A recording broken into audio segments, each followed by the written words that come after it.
Hi, today we're going to take a look at order of operations.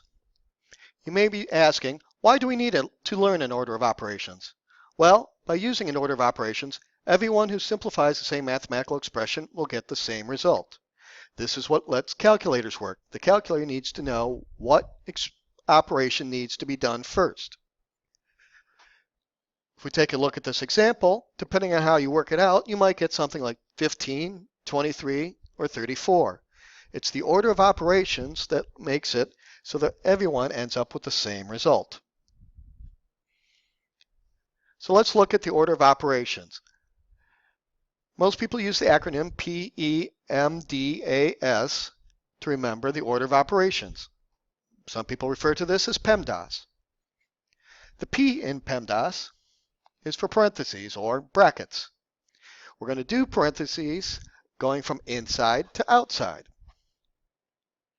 The E in PEMDAS is for exponents. The M and the D are for multiplication and division.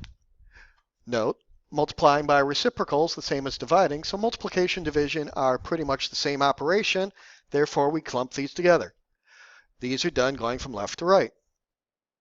Also paired up are the A and the S for addition and subtraction.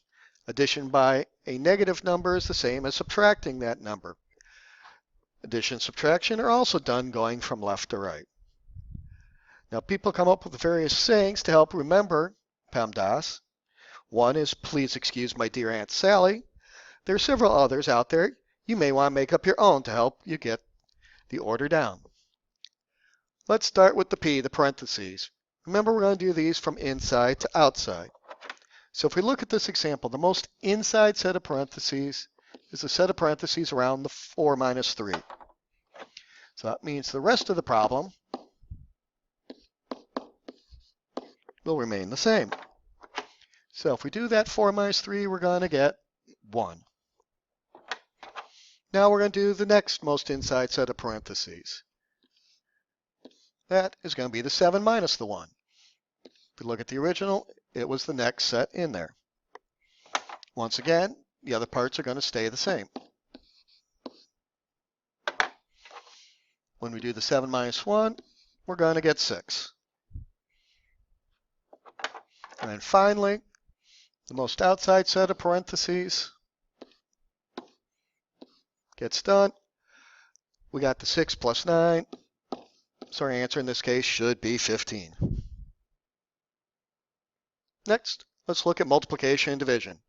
Remember, we want to do multiplication and division going from left to right. In this example, all the signs are either a multiplication or a division sign, so we just need to proceed from left to right. So we'd start with the first pair. 4 times 9 would give us 36. Still proceeding left to right. Next we would do the 36 divided by 3. That would give us 12. Brings us to our final operation, the 12 times the 2. Multiply those together and we should get 24.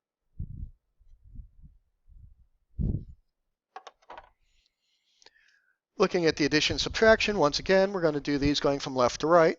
In this example, all the signs are either a plus or minus sign. So we're going to proceed going from left to right. So we'd start with the 13 plus the 18, which would give us 31.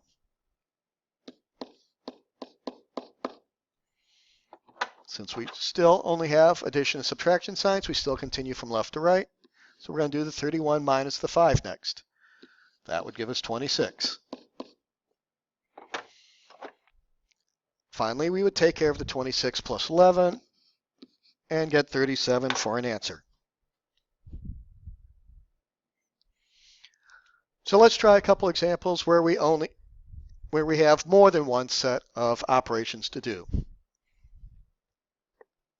Now for this example, remember we want to start with the P in PEMDAS for the parentheses. So we want to do everything that's in the parentheses before we take care of the multiplication by the 3 on the outside.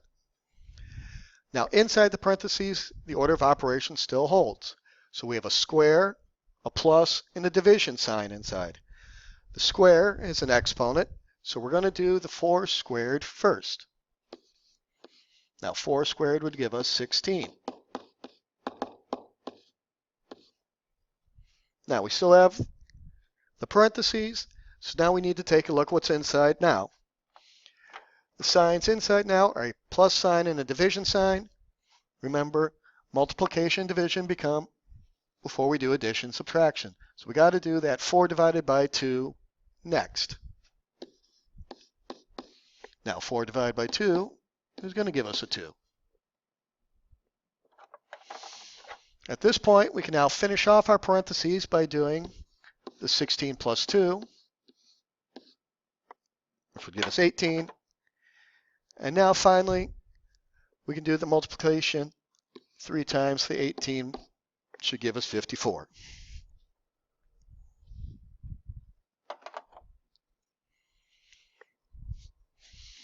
For our next example, a little trickier because there are no parentheses to help us as far as what we want to do first. Matter of fact, there's no exponents. Everything's either a plus sign, a multiplication sign, a division sign, or a subtraction sign. So we only have multiplication, division, addition, and subtraction to do. Now, since multiplication and division gets done first, we want to find that first set of multiplication. That would be the 4 times the 2. 4 times 2 should give us 8.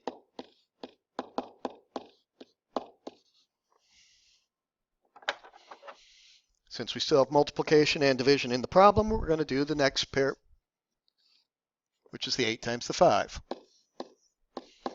8 times 5 would give us 40.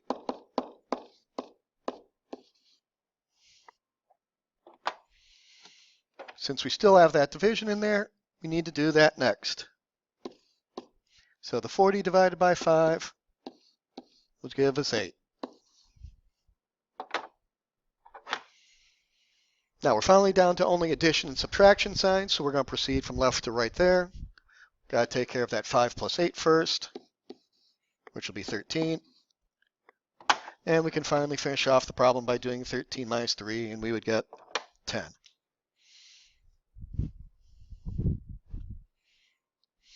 So let's go back to that original example. In this case, somebody worked this one out and got 34 for the answer. I'm going to tell you right now, there are 2 mistakes in the problem. So you can either stop the video and see if you can figure out the mistakes on your own, or you can work through it with us.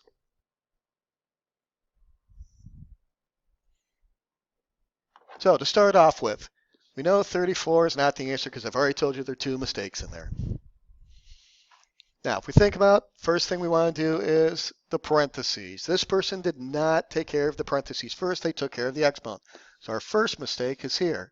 That's 64 plus 4. What should have been done first is the parentheses, the 8 plus 2, which should have been 10.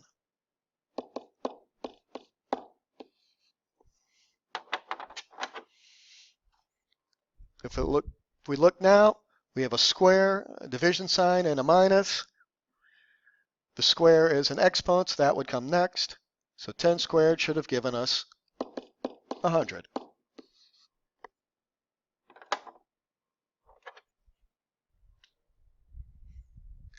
Now, if we think about it, at this point, they had a division sign and a minus sign. Division should come before subtraction. So their second mistake was doing the 4 minus 2 next. We're going to avoid that mistake by doing the division first. So 100 divided by 4 should be 25. Now we can finish off with the subtraction. The 25 minus 2 should have given us 23. So the answer in this case was supposed to be 23. I hope this video has helped you with your understanding of order of operations. Good luck, everybody.